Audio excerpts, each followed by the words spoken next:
نام خدا اور کلام خدا سے وظیفہ وسیلہ بنے گا دعا سے۔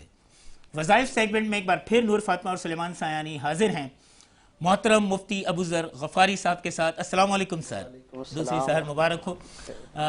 وظائف سیگمنٹ ہم ہر شخص آج مشکلات کا حل چاہتا ہے اور ہر شخص کی یہ لازمی ضرورت بن گئی ہے کہ وہ دین کے راستے پہ چلتے ہوئے وظیفے کو وسیلہ بنا کر دعاؤں کی قبولیت تک پہنچے۔ نور فاطمہ آپ کے پاس بالکل میرے پاس جو ہے وہ ایک مسئلہ آیا ہے ہمارے ای میل کے ذریعے، اور وہ جاننا چاہ رہی ہیں کہ جو آج کل بچے کن ذہن ہیں ان کے لیے کوئی وظیفہ بتایا جائے تاکہ وہ پڑھائی میں کامیابی حاصل کر سکیں، پڑھائی کوئی بھی ہو، دنیاوی یا دینی جو بھی۔ بسم اللہ الرحمن الرحیم، نحمدہ ونصلی علی رسولہ الکریم، اما بعد فاعوذ باللہ من الشیطان الرجیم، بسم اللہ الرحمن الرحیم، وقال ربکم ادعونی استجب لکم، صدق اللہ العظیم۔ سلیمان صاحب بہت بہت شکریہ، آپ کا بہت بہت شکریہ، جو ایک بار پھر آپ نے مدعو کیا۔ جو وظیفہ جس مقصد کے لیے آپ نے پوچھا، بچوں کے جو کند ذہن ہوتے ہیں تو ان کو ہم کند ذہن تو نہ کہیں، تو جو بچے ہوتے ہیں حدیث پاک میں آتا ہے کہ کل مولود یولد علی فطرت الاسلام، ہر نو مولود بچہ فطرت اسلام پر ہی پیدا ہوتا ہے۔ وَكَانَ أَبَوَاهُ يُهَوِّدَانِهِ وَيُنَصِّرَانِهِ وَيُمَجِّسَانِهِ، اس کے والدین اس کو یہودی بنا دیتے ہیں یا نصرانی بنا دیتے ہیں۔ تو آج ہم غور و فکر کریں تو اس بات کا بخوبی اندازہ ہو سکتا ہے کہ بچے تو واقعی من کے سچے ہوتے ہیں، معصوم ہوتے ہیں، تو کیا ہی اچھا ہو اگر شروع سے ہی ان کی دینی تربیت ہو جائے، دینی تعلیم تو دے دیتے ہیں۔ پورے الحمدللہ پاکستان کے اندر یہ فضا موجود ہے کہ ہر والدین اپنے بچوں کو قرآن کریم کی تعلیم ضرور دیتے ہیں، لیکن اس کے ساتھ ساتھ ضرورت اس بات کی ہے تعلیم کے ساتھ ساتھ ہم ان کی صحیح تربیت بھی کریں۔ تربیت کا بہت بڑا فقدان ہے، اور تربیت کے اس سے بچوں کو دینی اچھی باتوں کی، نیک کاموں کی، اچھی چیزوں کی ان کو تربیت دی جائے، ان کو موقع دیا جائے، ان کو سکھلایا جائے، ان کو جیسے حدیث پاک میں آتا ہے کہ 7 سال کا ہو تو پھر ان کو مسجد میں لے جایا جائے۔ آج بہت ہی افسوس کے ساتھ کہنا پڑتا ہے کہ ہم خود ہی دین پر نہیں چل رہے، تو بچے کس کو آئیڈیل بنائیں گے، کس کو بچے دیکھیں گے؟ بچے دیکھتے ہیں والدین کو کہ ان کے والدین کیا کر رہے ہیں، کیا وہ نماز پڑھتے ہیں یا نہیں، یا ان کے والدین کا کیا اثر ہے۔ تو اس لیے والدین کو چاہیے کہ بچوں کو زیادہ سے زیادہ ٹائم دیں، زیادہ سے زیادہ ان کا خیال رکھیں، اور ان کی جو علم نفسیات جو ہوتا ہے، علم نفسیات کے مطابق یہ ہے کہ بچوں کو زیادہ سے زیادہ ٹائم دیا جائے گا تو بچے آپ کے زیادہ تربیت یافتہ ہو جائیں گے، اور بچے زیادہ اثر لیتے ہیں اپنے والدین کا۔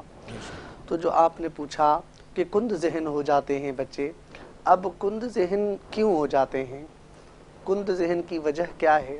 تو علم نفسیات کے اس میں آتا ہے کہ بچے جو کند ذہن ہوں تو کند ذہن ہوتے ہیں 4 چیزوں سے، لیکن میں ایک چیز پہ بات کرنا چاہتا ہوں اختصار کے ساتھ، وہ یہ ہے زیادہ خواہ مخواہ کی روک ٹوک کے ساتھ، اور بد اخلاقی، ایسے جملے ان کو کہے جاتے ہیں جو مجھے نہیں کہنا چاہیے، گالیاں ان کو دی جاتی ہیں والدین کی طرف سے، ان کو مطلب جو غلط الفاظ کے ساتھ ان کو مخاطب کیا، تو اچھے جو ان کے صحیح نام رکھے جاتے ہیں ان کو اچھے ناموں سے پکارا جائے، صحیح پورے ان کے نام لیے جائیں، تو غلط لفظ زبان سے نہ نکالا جائے۔ اگر کوئی بچہ غلطی کر بھی لیتا ہے تو ان کو اپنے صحیح طریقے سے ان کی تربیت کی جائے، مطلب روک ٹوک نہ کی جائے ان بچوں کے ساتھ۔ تو اس کے ساتھ پھر بھی اگر کوئی بچہ کند ذہن ہو جاتا ہے تو اس کو پھر یہ ہے کہ 4 بار آیت الکرسی پڑھ کے، اول آخر درود شریف 3 بار پڑھ کے بچے پہ روزانہ والدین دم کریں، اور والدین اس بات کو معمول بنا لیں گھروں کے اندر کہ خود روزانہ کی بنیاد پر بچوں پہ دم کریں، اور روزانہ رات کو سونے سے پہلے بچوں کے اوپر دم کر کے خود اپنے اوپر دم کریں۔ یہ قرآن کریم اس کا اثر ہے۔ تو اول آخر درود شریف کے ساتھ 4 بار آیت الکرسی پڑھ کے. کوئی وقت ہے اس کا یا پھر اس کا دن میں کسی بھی وقت پڑھی کوئی وقت نہیں ہے، کسی بھی وقت پڑھ سکتے ہیں، لیکن معمول رات کو سونے سے پہلے اور صبح اٹھنے سے پہلے، اٹھنے کے بعد یہ اس کو معمول بنائیں. بہت زبردست، بہترین، اور یہ وظیفہ انشاءاللہ سب کو کام آئے گا. ہمارے پاس اگر کوئی آیا نہیں تو ایک میرے دل میں ایک سوال ہے اور میں چاہوں گا کہ مختصر اس کا بھی بتا دیں. آج کل خانگی جھگڑے بہت زیادہ بڑھ گئے ہیں، بچوں میں بھی ان کی تربیت میں جو خامی اور کمی رہ رہی ہے اس کی وجہ ہی یہ ہوتی ہے کہ شوہر اور بیوی جیسے مقدس رشتے میں باہمی اختلافات بہت جنم لیتے ہیں، دوریاں ہو جاتی ہیں. تو گھر کا ماحول الفت سے کس طرح الفت کے ساتھ جوڑا جائے، وہ رشتے کس طرح قائم و دائم کیے جائیں، اس کے لیے کوئی وظیفہ بتائیں.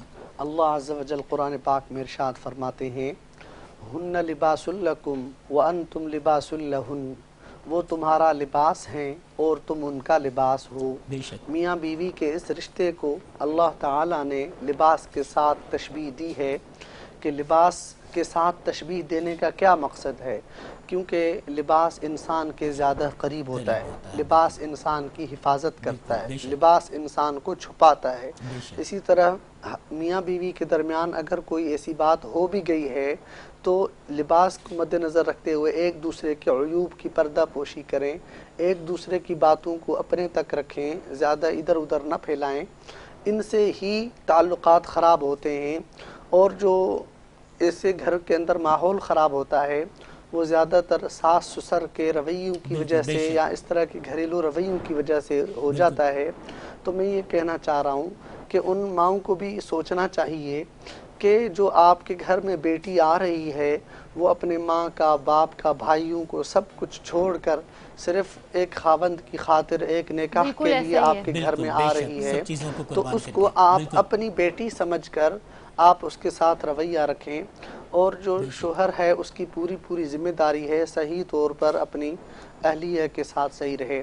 اسی طرح جو اہلیہ ہیں جو ان کو بھی حق ہے کہ اپنے شوہر کے اور ان کے حقوق کی حفاظت کرے، ہر اعتبار سے ان کی حفاظت کرے. ان کی والدہ کو اپنی والدہ سمجھے، وہ یہ نہ سمجھے کہ یہ میری ساس ہے، بلکہ یہ سمجھے وہاں پہ تھی وہ میری ماں تھی، اب یہاں ہوں تو یہ میری ماں ہے. تو اس کے لیے وظیفہ کوئی ارشاد فرما دیں گے آپ فوری طور پر؟ اس کے لیے اب وظیفہ ایسے میں بتا دیتا ہوں کہ قرآن پاک کی آیت ہے سورہ طٰہٰ کی، وَأَلْقَيْتُ عَلَيْكَ مَحَبَّةً مِّنِّي، یہ آیت ہے سورہ طٰہٰ کی.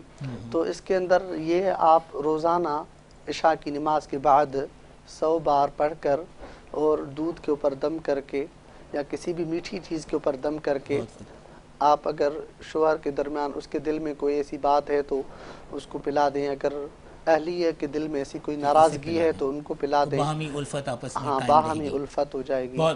بہت زبردست، بہت شکریہ آپ کا. آج وظائف سیگمنٹ میں 2 اہم ترین مسائل کے ہم نے وظیفے جانے، اور انشاءاللہ اگر ہم ان وظائف پہ عمل کریں گے تو اللہ تعالیٰ خیر و برکت ڈالے گا.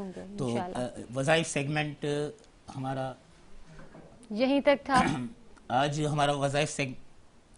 ہمارا وظائف سیگمنٹ یہیں تک تھا. کل پھر انشاءاللہ وظائف کے ساتھ دعاؤں کے ابوذر غفاری ماشاءاللہ اور انشاءاللہ ہمارے ساتھ پورا رمضان موجود ہوں گے، اور ہم اس ہی طرح سے مختلف مسائل کا حل وظائف کے ذریعے آپ سے جانتے رہیں گے. آج تک اتنا ہی تھا، اور ملتے ہیں ایک بریک کے بعد.